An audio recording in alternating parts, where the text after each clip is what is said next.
Acne isn't just a few spots, it's a daily battle that can wreck your confidence. I've tried everything: cleansers, toners, serums, masks. Most did nothing, some made things worse. My skin dictated my mood, and I was exhausted by the cycle of hope and disappointment. I'd heard the horror stories about benzoyl peroxide, dryness, peeling, irritation.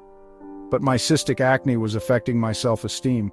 I needed a real, science-backed solution, so I committed to a 1-month trial with a 2.5% benzoyl peroxide gel. Benzoyl peroxide targets acne-causing bacteria and unclogs pores by removing dead skin cells. I chose 2.5% because it's as effective as higher strengths, but with fewer side effects. My goal: give this ingredient a fair shot for 1 month and document everything. On July 13, 2024, I started my experiment, taking dreaded before photos from every angle. I cleared my shelf of all other actives: no salicylic acid, no retinoids, just a gentle cleanser, heavy moisturizer, sunscreen, and benzoyl peroxide. I felt a mix of nerves and hope. Would this finally work, or was I in for more disappointment? The journey was about to begin. I was ready for a real solution, even if it meant a tough journey ahead. This time, I wanted sustainable, long-term improvement, not a quick fix. I knew documenting the process, even the ugly parts, was crucial for an honest review. I was determined to stick with it, no matter how uncomfortable it got. My skin was about to face its biggest test yet. The experiment had officially begun. The first week was rough. I started slow, applying a thin layer every other night, but woke up to tight, itchy pink patches. My skin felt parched, and my usual moisturizer vanished instantly. The urge to scratch was real, but I resisted. I almost quit. Was I just trading acne for a red, flaky face? Hydration became my lifeline: moisturizer on damp skin, reapplying throughout the day. I stuck to my every other night schedule, refusing to increase frequency. No miracles in week 1, just dryness, redness, and a couple of new spots. I reminded myself this is a marathon, not a sprint. Skincare changes take time, and things often get worse before they get better. I committed to 1 month, not just 7 days. Patience was my only option. The journey had just begun, and I was determined to see it through.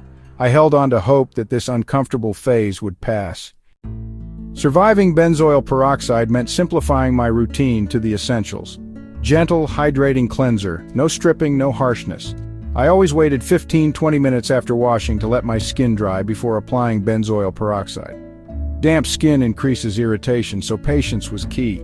A pea-sized amount of 2.5% gel, dotted only on breakout-prone areas. Less is more. I avoided eyes and mouth, spreading a thin, even layer. After a minute, I layered on a thick, ceramide-rich moisturizer for barrier support. In the morning, sunscreen was non-negotiable. Benzoyl peroxide makes skin sun-sensitive. Cleanse, wait, treat, moisturize, SPF, that was my daily ritual. No fancy steps, just consistency and care. This routine kept my skin as calm as possible during the adjustment. It was all about supporting my skin, not overwhelming it. Simplicity was my secret weapon. Week 2 brought the dreaded purge: more breakouts, especially where I applied the gel. It felt like things were getting worse, not better. The purge's real increased cell turnover pushes hidden congestion to the surface. My skin was flaky dry and breaking out what I called the ugly phase. I stuck to my gentle routine, focused on hydration, and ran a humidifier at night.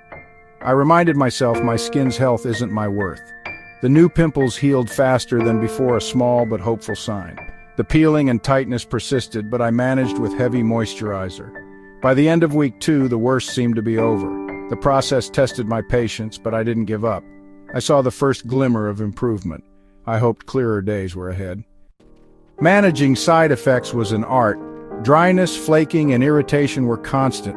I upgraded to a thick ceramide and hyaluronic acid-rich moisturizer, applying it morning, night, and sometimes midday. I alternated between full face and spot treatment to give my skin breaks. On sensitive nights, I buffered by applying moisturizer before benzoyl peroxide. No scrubs or brushes, just gentle oil cleansing to lift flakes. A cool mist humidifier helped overnight dryness. Sun protection was crucial. SPF 50 every morning, even indoors.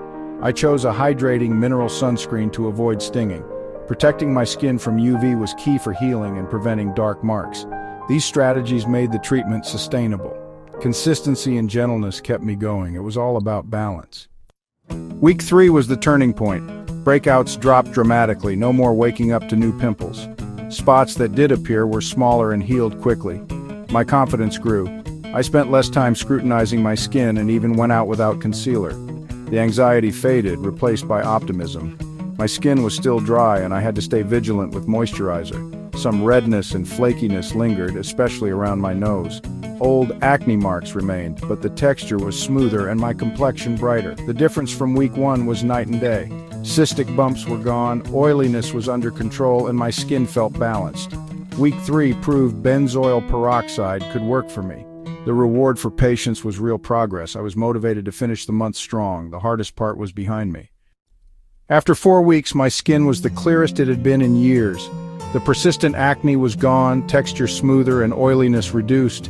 Even old red marks faded a bit. Friends and family noticed the change, but my skin wasn't flawless.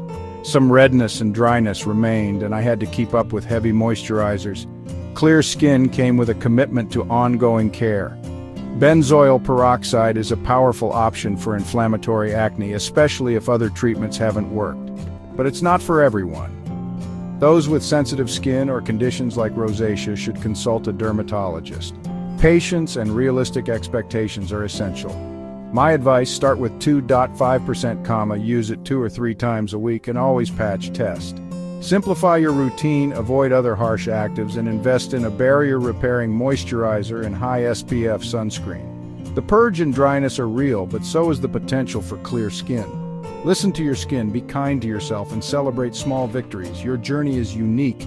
Don't compare. Consistency and patience pay off. Clearer skin is possible, one step at a time.